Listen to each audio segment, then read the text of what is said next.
একটা মেয়ে যখন প্রথম মা হয় সে তো বুঝেই উঠতে পারে না কি করবে না। আমি তো দ্বিতীয়বার মা হয়েছি, অবশ্যই এক্সপিরিয়েন্স আছে। ও প্রথমবার যা দ্বিতীয়বার যার বিহেভিয়ার যে একই হবে সেটা কিন্তু একদমই না। হ্যালো ভিউয়ার্স, আমি সোনালি নিয়ে চলে এসেছি আবারও একটা নতুন ভিডিও। নতুন ভিডিওতে স্বাগত জানিয়ে শুরু করছি। সকাল সকাল ঘুম থেকে তো উঠে গেছি, আর ঘুম থেকে উঠে কিন্তু আমরা আগে ব্রেকফাস্ট করে নিই, কারণ আয়াতের পাপার ফার্মেসিতে যাওয়ার তারা ব্রেকফাস্ট করার পরও ফার্মেসিতে চলে যায়। তারপরে দেখো আমার অবস্থা, দেখো বাড়িঘর সব অগোছালো, আর আমি কিন্তু ব্রেকফাস্ট বানিয়ে খেয়ে নিয়ে আরিজকে স্নান করিয়ে দেন ওকে ঘুম পাড়িয়ে দিই, কারণ ওই ঘুমানোর ভাগে আমার কাজকর্ম গুছিয়ে নিতে হবে। এই কারণে তো আরিজকে তো ঘুম পাড়িয়ে দিয়েছি, চলো এবার সবকিছু গোছাবো, ঠিক করব। আর এইদিকে আয়াত সোনারও খাওয়া হয়ে গেছে, ওকে একটু আদর করে দিলাম। এখন ঘড়িতে বাজে 11:30, ও করছে খেলা। বাইরে দেখো একটু রোদ উঠেছে, আর এই সব কিছুই অগোছালো, কিছুই আমাকে এখন সব গোছাতে হবে ঠিকঠাক ভাবে।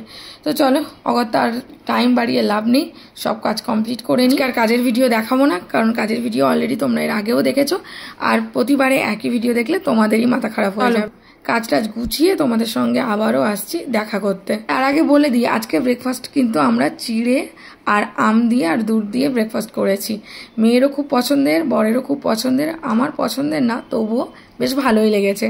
দেখো ঘর দৌড় সব পরিপাটি করে গোছানো হয়ে গেছে। এবার আমি স্নানটা তাড়াতাড়ি সেরে নেবো আরিজ ওঠার আগে। আজকে আন্টি ঘর মুছে দিয়েছে, কারণ নয়নের শরীরটা খুব একটা ভালো নেই, তাই আন্টি ঘরটা মুছে দিয়েছে আর আমি গুছিয়ে নিয়েছি। তো দেখো আমারও স্নান, আমি আজকে ভীষণই তাড়াহুড়ো করে স্নান করেছি, কারণ আরিজ উঠে গেলে আমার স্নান কিন্তু আবারও 1 ঘন্টা পিছিয়ে যাবে। আজকে বলেছি তোমাকে স্নান করিয়ে দেবো কিনা বলো, কারণ ও আমার কাছে ইদানিং খুব একটা করতে চায় না, জোর করে ওকে স্নান করায়। শ্যাম্পু করিয়ে দেওয়ার সময় কিন্তু আমিই করিয়ে দিই স্নান।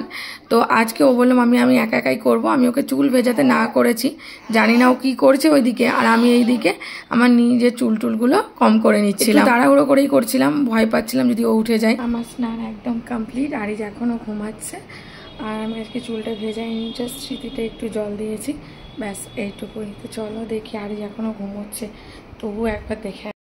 আরিজ এখনো ঘুমাচ্ছে, আমাকে আস্তে আস্তে কথা বলতে হচ্ছে। আর আয়াত এখনও স্নান করছে, কারণ ওকে স্নানে ঢুকিয়ে দিয়েছি, আর ও বললো আজকে একা একা স্নান করবে, তাই আমি ওকে আজকে একা একা ছেড়েছি। মাম্মা চুল ভেজাতে বারণ করলাম তো, ওকে বললাম আজকে চুল ভেজাতে হবে না, কারণ মুষলধারে বৃষ্টি হচ্ছিল বাইরে, জাস্ট একটু স্টপ হয়েছে। এই দেখো মুষলধারে বৃষ্টি হচ্ছিল, জাস্ট কিছুক্ষণ হলো স্টপ হয়েছে। তো আমি বললাম আজকে চুলটা ভিজিও না মা, কালকে শ্যাম্পু করেছো। কিন্তু ও তো ভেজাবেই, কারণ শাওয়ার ছেড়ে দিয়েছে আর ভিজিয়েছে। আর এইদিকে দেখো কাপড় জামা রাখা রয়েছে, আমি কালকেরগুলো এখনও শুকিয়ে ওঠেনি বলে এখনও আমি মেলে দিইনি, কারণ কালকেরগুলো না ওইগুলো আরেকটু শুকিয়ে যাক, তারপর আমি জলটা আর কি শুকাবো। ওইদিকে আয়াতের স্নানটা হয়ে যাক। তো চলো রুমে যাই, মামা তাড়াতাড়ি করবে কিন্তু। হ্যাঁ চলো তাড়াতাড়ি এসো। তো এই হচ্ছে ব্যাপার, ছেলে ঘুমাচ্ছে, মেয়ে স্নান করছে, আমি স্নান করার পর হায়াতের করে নিতে বললাম। আর ওকে স্নান আমি জোর করিয়ে, আমি নিজেই করিয়ে দিই। আর আজকে আরিজ ঘুমাচ্ছিল, আমি বললাম এসো করিয়ে দিই, ও বললো না আমিই করবো, তাই ওই করছে। এখন বেজে গেছে দুপুর 1টা। আর স্নান করে এলে ওকে খাবারটা দিয়ে দেবো, ওকে খাওয়াতে আরিজ উঠে যাবে। এইদিকে ওকে কোলে নিয়ে আমাকে খাইয়ে দিতে হবে। আয়াত এখনও নিজের খাওয়া নিজে করতে পারে না, খুব কম, মুড ভালো থাকলে ও একা একা নিজের খাবারটা নিজে খায় আর কি। দেখো বন্ধুরা, আস্তে না আস্তে আরিজও উঠে গেছে।